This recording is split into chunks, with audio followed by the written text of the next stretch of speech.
প্রার্থী জনাব কামরুজ্জামান রতন, ওনার পক্ষে আজকে যে ৮ নম্বর যে আপিলটি ছিল, এই আপিলটি দায়ের করেছিল ওই আসনের স্বতন্ত্র প্রার্থী জনাব মহিউদ্দিন। জনাব মহিউদ্দিনের মনোনয়নপত্র বাতিল হয়েছিল যে তিনি 1% যে ভোটের, সেই ভোটের বিষয়ে গড়মিলের কারণে ওনার মনোনয়নপত্র বাতিল করেছিল। আমরা ওনার আরেকটি অযোগ্যতা সম্পর্কে নির্বাচন কমিশনকে গত 5ই জানুয়ারি জানিয়ে বলেছি যে নির্বাচনে মনোনয়নপত্র জমা দানের দিন তিনি একজন গ্যারান্টার ছিলেন এবং গ্যারান্টার হিসেবে তিনি ঋণখেলাপি থাকার কারণে তিনি প্রার্থী হওয়ার ক্ষেত্রে অযোগ্য। আজকে ওনার যে আপিল, সেই আপিলের মধ্যেই আমরা আমাদের বক্তব্য উপস্থাপন করেছি এবং আমরা মাননীয় নির্বাচন কমিশনের সামনে দেখাতে সক্ষম হয়েছি আজকে যে আমাদের যে বাংলাদেশের সংবিধানের 66 অনুচ্ছেদ এবং আমাদের গণপ্রতিনিধিত্ব আদেশ অনুযায়ী প্রার্থীর অযোগ্যতা যে বিষয়, তার মধ্যে অন্যতম অযোগ্যতা হচ্ছে মনোনয়নপত্র জমাদানের পূর্বে তিনি ঋণখেলাপি ছিলেন না এমন অবস্থা তার থাকতে হবে। এবং আমাদের বাংলাদেশে প্রচলিত ব্যাংক কোম্পানি আইন 1991 সালের ঋণের দেনাদার যিনি, তার অন্তর্ভুক্ত যিনি গ্যারান্টর, তিনি অন্তর্ভুক্ত হবেন। সেই হিসেবে জনাব মহিউদ্দিন নির্বাচনে মনোনয়নপত্র জমাদানের দিন অর্থাৎ 29শে ডিসেম্বর 2025 তারিখে তিনি একজন গ্যারান্টার হিসেবে অন্য একজন ঋণগ্রহীতার পক্ষে তিনিও একইভাবে দেনাদার ছিলেন এবং তিনি নির্বাচনে অযোগ্য বলে বিবেচিত হবেন। আমরা সেক্ষেত্রে এই নির্বাচন কমিশনকে আরেকটি বিষয় দেখেছি, তিনি যে ঋণ খেলাপি ছিলেন তার অন্যতম প্রমাণ হচ্ছে 29শে ডিসেম্বরের পরে দুইটা ডেটে সেই তার যে লোন ছিল সেই লোনটি তিনি পরিশোধ করেছেন। একটা করেছেন 1 জানুয়ারি 2026-এ, আরেকটি করেছেন 4 জানুয়ারি 2026-এ। এ দ্বারা তিনি নিজেই স্বীকার করে নিয়েছেন যে তিনি মনোনয়নপত্র জমাদানের দিন তিনি ঋণখেলাপি ছিলেন। আমাদের বক্তব্য শুনেছেন, জনাব মহিউদ্দিনের পক্ষে যিনি ছিলেন তার বক্তব্য শুনেছেন। ফলাফল সম্পর্কে ওনারা পেন্ডিং রেখেছেন, আগামীকাল বিকাল 5টা পর্যন্ত ওনাদেরকে সুযোগ দিয়েছেন, অর্থাৎ মহিউদ্দিন সাহেবকে একথা প্রমাণ করার জন্যে যে তিনি মনোনয়নপত্র জমাদানের দিন তিনি ঋণখেলাপি ছিলেন না। আমরা অত্যন্ত আশাবাদী যে আমাদের প্রচলিত আইনে যে কথাটি বলা আছে এবং গণপ্রতিনিধিত্ব আদেশ এবং সংবিধানের 66 অনুচ্ছেদ মোতাবেক তিনি একজন ঋণখেলাপি হিসেবে এই নির্বাচনে প্রতিদ্বন্দ্বিতা করতে তিনি অযোগ্য বলে বিবেচিত হবেন। জানা মতে আমাদের জাতীয় পার্টির পক্ষ থেকে এখন পর্যন্ত 25টি আপিল আমরা করেছি মোরাললেস। এখন পর্যন্ত আমরা 5টি আপিল শুনানি করেছি এবং মাননীয় ট্রাইব্যুনাল, সম্মানিত ট্রাইব্যুনাল প্রতিটি আপিল খুব পুঙ্খানুপুঙ্খ বিচার করছেন এবং ন্যায় বিচার করার সর্বোচ্চ চেষ্টা করছেন। আমরা জানতে পেরেছি প্রায় 600টির উপরে আপিল জমা হয়েছে। এই টেনেসিয়াস কষ্টসাধ্য জবটি ওনারা করবেন, আমরা আশাবাদী তারা ন্যায় বিচার করবেন। আমাদের এই 5টি যে মনোনয়ন বাতিল হয়েছিল এখন পর্যন্ত শুনানি হয়েছে, তার মধ্যে 4টি গৃহীত হয়েছে, 1টি পেন্ডিং আছে। তো সেখানে তার মধ্যে আমাদের এখানে চাঁপাইনবাবগঞ্জ চাঁপাইনবাবগঞ্জ 2 ওনারটা অবৈধ হয়েছিল, এটা এখন বৈধ হয়েছে। নারায়ণগঞ্জ 4 এটা অবৈধ হয়েছিল, বৈধ হয়েছে। নরসিংদী 1 এটা অবৈধ হয়েছিল, এটা বৈধ হয়েছে। পাশাপাশি শরীয়তপুর 1 এটাও অবৈধ হয়েছিল, এখন বৈধ হয়েছে। আরেকটা আছে, এই 5টা। তো আমরা আশাবাদী আপিলে আমরা ন্যায় বিচার পাবো। আমরা মনে করি শত বাধার মধ্যেও নির্বাচন কমিশন চেষ্টা করছেন এবং আমরা আশা করব নির্বাচন কমিশন মবকে দমন করবেন। মবকে দমন না করলে নির্বাচন সুষ্ঠু হওয়ার কোনো সম্ভাবনা আমরা দেখি না। এবং আমরা আজকে জানতে পেরেছি যে অসংখ্য জায়গায় রিটার্নিং কর্মকর্তারা কারেক্টেবল মিস্টেককে ওনারা কারেক্ট করার ট্রাই করতেন, কিন্তু মবের কারণে করতে পারেননি। যদি মব না থাকতো অসংখ্য জায়গায় রিটার্নিং কর্মকর্তাই এগুলো কারেক্ট করতে পারতেন। আজকে প্রার্থীদেরকে কষ্ট করে আমাদের এই আপিল করতে হতো না। এটা অত্যন্ত কষ্টসাধ্য ব্যাপার প্রার্থীর জন্য।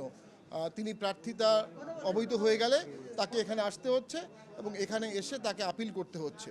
তো আমরা আশাবাদী নির্বাচন কমিশন দেখাবে তার দাঁত আছে, শুধু কামড় দিতে পারলে হবে না, দাঁত সহ কামড় দিতে হবে।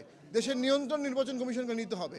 12 তারিখ পর্যন্ত বাংলাদেশের সরকার নির্বাচন কমিশনের সরকার, সেটা নির্বাচন কমিশনকে এক্সার্ট করতে হবে। ধন্যবাদ সবাইকে। আপনার ত্রয়োদশ জাতীয় সংসদ নির্বাচনের যে মনোনয়নপত্র জমা পরে যে সংক্ষুব্ধ ব্যক্তিরা তারা আপিল করতে পারেন এবং গতকাল পর্যন্ত আমরা আপিল গ্রহণ করেছি। আজকে থেকে আপিলের উপরে শুনানি নেওয়া হচ্ছে। আমরা আজকে 70 জন প্রথম থেকে শুরু করে আজকে 70 সিরিয়াল পর্যন্ত আপিলগ্রহণ বিবেচনায় আলোচনা করেছি। আমি আপনাদেরকে সার্বিক সংখ্যাটা বলে দিচ্ছি।